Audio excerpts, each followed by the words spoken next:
बल्दी division Jahanuma में बल्दिया के ओहदेदारों ने किया पैदल दौरा।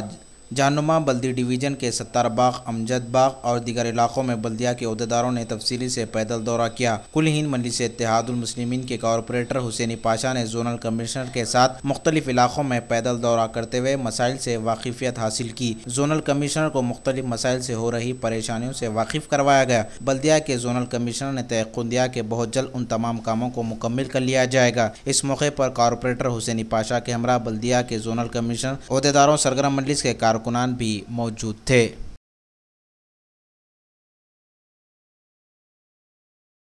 सुबह एमपी साहब और एमएलए साहब की हिदायत पे जोनल कमिश्नर साहब, एई प्रतिभा साहब, एडी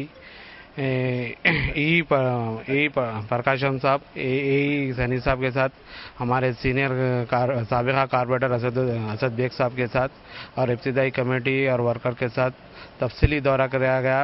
एमएलए साहब की हिदायत पे फूल बाग, सत्तार बाग, अमजदोला बाग और फरंगीगुड़ा मॉडर्न टाउन कॉलोनी। इंशाल्लाह ताला एमपी साहब की इस पे 1.5 करोड़ का काम सेंक्शन हो गया है अमजदोला बाग का, जल्द से जल्द स्टार्ट करते हुए कमिश्नर साहब बोले। और बाकी के जो भी काम हैं एमएलए साहब की निगरानी में इंशाल्लाह जल्द से जल्द काम कंप्लीट हो जाएगा।